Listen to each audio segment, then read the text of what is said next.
Shalom Ibu Bapak yang dikasihi dalam Tuhan Yesus Kristus. Kita tiba bersaatnya dalam persekutuan kita pada malam ini.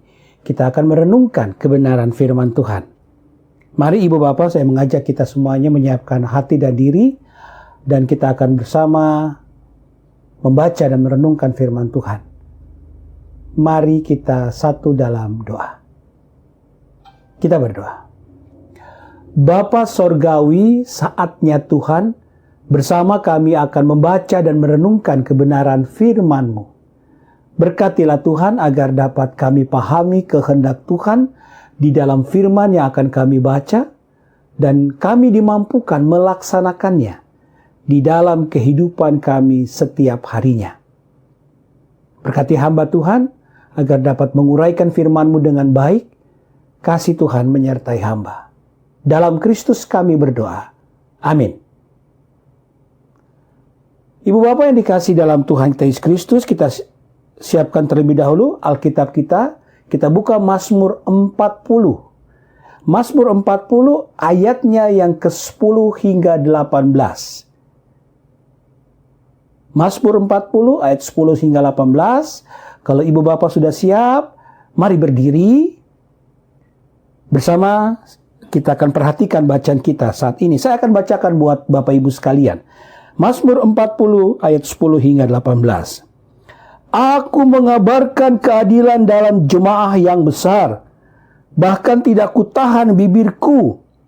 Engkau juga yang tahu ya Tuhan, keadilan tidaklah kusembunyikan dalam hatiku.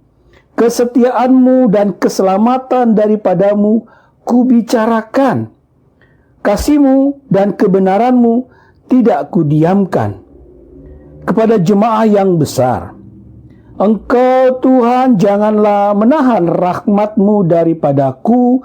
Kasih-Mu dan kebenaran-Mu kiranya menjaga aku selalu. Sebab malapetaka mengepung aku sampai tidak terbilang banyaknya. Aku telah terkejar oleh kesalahanku sehingga aku tidak sanggup melihat. Lebih besar jumlahnya daripada rambutku sehingga hatiku menyerah. Berkenanlah kiranya Engkau ya Tuhan untuk melepaskan aku. Tuhan, segeralah menolong aku. Biarlah mendapat malu dan tersipu-sipu mereka semua yang ingin mencabut nyawaku. Biarlah mundur dan kena noda mereka yang mengingini kecelakaanku. Biarlah terdiam karena malu mereka yang mengatai aku, syukur, syukur. Biarlah bergembira dan bersukacita karena Engkau, semua orang yang mencari Engkau. Biarlah mereka yang mencintai keselamatan daripadamu tetap berkata, Tuhan itu besar. Aku ini sengsara dan miskin, tetapi Tuhan memperhatikan aku. Engkaulah yang menolong aku dan meluputkan aku. Ya Allahku, janganlah berlambat. Demikianlah firman Tuhan bagi kita semuanya. Terpujilah Kristus. Haleluya. Haleluya. Haleluya. Haleluya. Haleluya. Haleluya. Haleluya, haleluya, haleluya. Ibu Bapak yang dikasihi dalam Tuhan Yesus Kristus, menurut Anda pekerjaan apa yang paling membosankan? Kegiatan apa yang paling membosankan dalam hidup ini? Ya, menunggu. Saya yakin kita setuju semua itu. Ya, menunggu itu sesuatu yang menantikan sesuatu yang kita harapkan, tapi belum muncul, begitu kan? Sehingga suasana hati, emosi ini ya tidak karuan untuk menantikan apa yang akan kita harapkan tadi. Apalagi yang kita tunggu itu sesuatu yang sangat kita rindukan. Orang atau mungkin menunggu akhir bulan biar gaji turun, atau apa sajalah. Menunggu adalah sesuatu yang membosankan biasanya. Nah, ibu bapak, menunggu yang membosankan itu umumnya kalau sudah sangat tinggi ke tingkat kerinduan kita, atau sangat tinggi waktu lama yang kita tunggu, seringkali yang membuat timbullah apa yang disebut dengan kebosanan. Kalau orang sudah bosan, ibu bapak, sudah jenuh karena menunggu lama, maka ekspresinya biasanya sesuatu yang kurang begitu pas. Marah-marah kah? Atau ya cari-cari sesuatu yang tidak ada jelasnya begitu, yang membuat seringkali ya keresahan dan sebagainya. Ya, menunggu bisa menimbulkan kebosanan, dan kebosanan itu bisa berakibat yang tidak baik sebenarnya.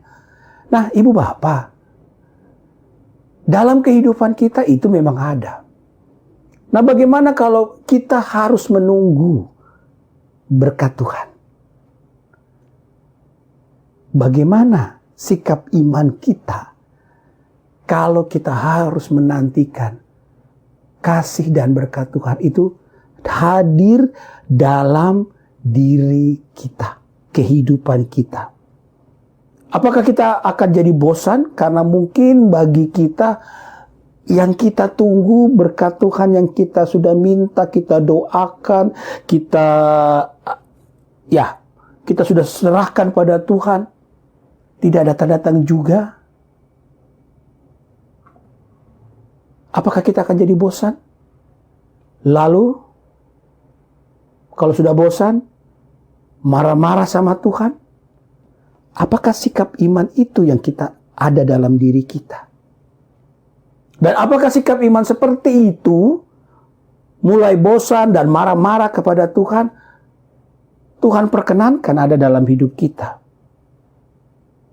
Banyak hal seringkali, ibu bapak, kita memohon kepada Tuhan. Kita memohon berkat dari Tuhan. Tetapi apa yang ada? Kita menunggu lama. Kalau menunggu lama ada jawabannya. Terkadang sudah menunggu lama, tiada ada jawaban yang Tuhan berikan atas doa kita. Apa yang harusnya kita perbuat sebagai anak-anak Tuhan? Daud dalam Mazmur 40 ini mau mengajarkan kepada kita. Ketika kita menantikan segala kerinduan kita untuk dijawab oleh Tuhan, maka sikap iman yang harus kita perbuat apa? Kita perhatikan dalam ayat 10-18, ibu bapak, ada beberapa hal yang perlu menjadi perhatian kita supaya menjadi sikap iman kita sebagai anak-anak Tuhan. Yang pertama, aku mengabarkan keadilan dalam jemaahku yang besar, bahkan tidak kutahan bibirku. Engkau juga yang tahu ya Tuhan, keadilan tidaklah kusembunyikan dalam hatiku, kesetiaanmu dan keselamatan daripadamu kubicarakan. Kasihmu dan kebenaranmu yang tidak kudiamkan kepada jemaah yang besar. Dalam menunggu pertolongan Tuhan, ibu bapak, Mazmur 40 ini adalah Mazmur yang menggambarkan suasana hati Daud yang menunggu kasih Tuhan hadir karena begitu banyak pergumulan hidup yang ia alami sebelum jadi raja sebenarnya. Pokok bagian ini, ketika ia mendapat tantangan dari Saul, raja Israel saat itu, sehingga terpaksa dia lari bersembunyi ke berbagai tempat, padahal dia sendiri tidak bersalah. Sehingga Daud mohon, Tuhan tolong saya, berikan keadilan kepada diri saya.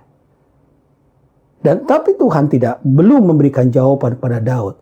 Ketika dia menunggu, apa yang dilakukan Daud? Yang pertama kita belajar, dia tetap hidup setia pada Tuhan. Mungkin ada kebosanan dalam dirinya, mungkin ada rasa jenuh dalam dirinya. Kalau kita lihat dalam ayat 18, ayat 18 katakan, aku ini sengsara dan miskin.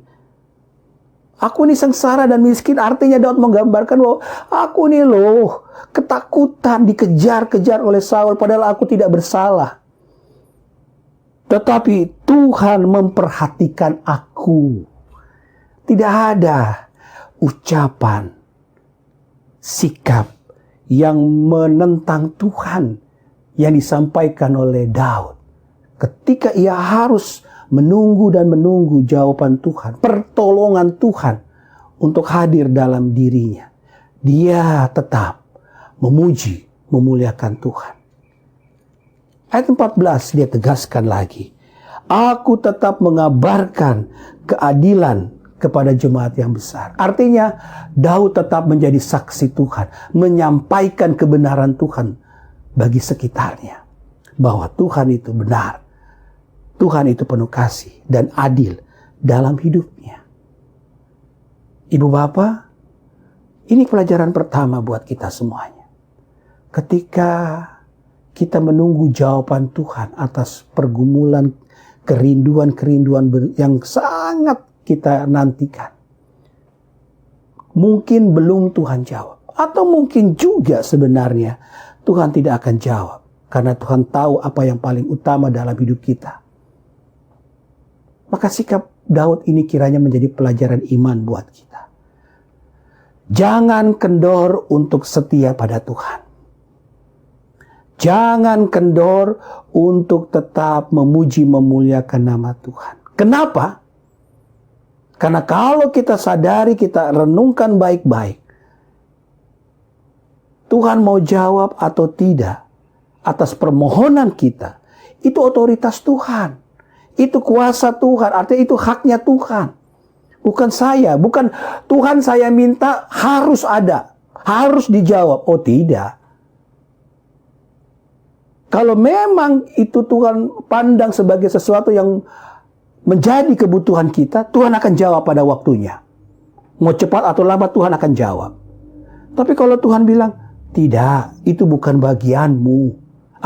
Seberusaha apapun yang engkau lakukan, tidak akan diberikan. Maka ingat ibu bapak, iman kita bukan karena Tuhan menjawab doa kita lalu kita makin percaya pada Tuhan. Tidak, karena kita harus sadar sebenarnya tanpa kita meminta kepada Tuhan, Tuhan sudah akan selalu berikan berkatnya buat ibu bapak. Oleh karena itu tetap setia. Kalaupun kita menantikan jawaban Tuhan terhadap kerinduan hati kita, jangan sampai kendor kesetiaanmu pada Tuhan. Tetaplah hidup setia kepadanya. Tetaplah lakukan kebenaran firman Tuhan dalam hidup ibu bapa. Karena kita percaya Tuhan itu lebih tahu kebutuhan hidup saya. Tanpa saya ucapkan pun Tuhan sudah akan siapkan kalau itu memang bagian saya. Kalaupun saya ucapkan berulang-ulang tapi Tuhan tahu itu bukan bagian kita, sekali lagi Tuhan juga tidak akan jawab. Oleh karena itu setialah pada Tuhan. Setia karena kita percaya Dia lebih tahu kebutuhan saya. Daud lakukan itu karena Daud percaya tanpa dia ucapkan pun keadilan Tuhan akan terjadi pada Daud. Bagaimana caranya? Tuhan punya cara. Nah, ibu bapak, itu yang dilakukan oleh Daud. Lalu yang kedua, apa yang dilakukan oleh Daud? Kita lihat dalam ayatnya yang ke-12 dan 13. Ayat 12 saya bacakan. Engkau Tuhan janganlah menahan rahmat-Mu daripadaku, kasih-Mu dan kebenaran-Mu kiranya menjaga aku selalu. Nah, ibu bapak, bagian yang kedua ini kita melihat. Daud dalam kesetiaannya, dalam penantiannya terhadap jawaban Tuhan atas doa-doanya, dia tetap menyampaikan. Dia tidak pernah bosan-bosan menyampaikan kerinduannya pada Tuhan. Artinya apa? Ibu bapak, di sini kita belajar dari Daud. Hal yang kedua, ketika kita rindu Tuhan jawab doa kita, tunjukkan kesungguhan hati kita. Tunjukkan segala ketulusan kita atas permohonan kita. Karena itu akan menunjukkan, menampilkan kita serius nggak dengan permintaan kita. Walaupun Tuhan tahu apa itu menjadi bagian kita atau tidak, terkadang kita tidak serius dalam permohonan kita. Maksud saya begini Bapak Ibu. Kita mohon kepada Tuhan supaya ekonomi kita baik. Kita mohon pada Tuhan supaya kehidupan kerja kita baik. Tapi kita kerja juga malas-malasan.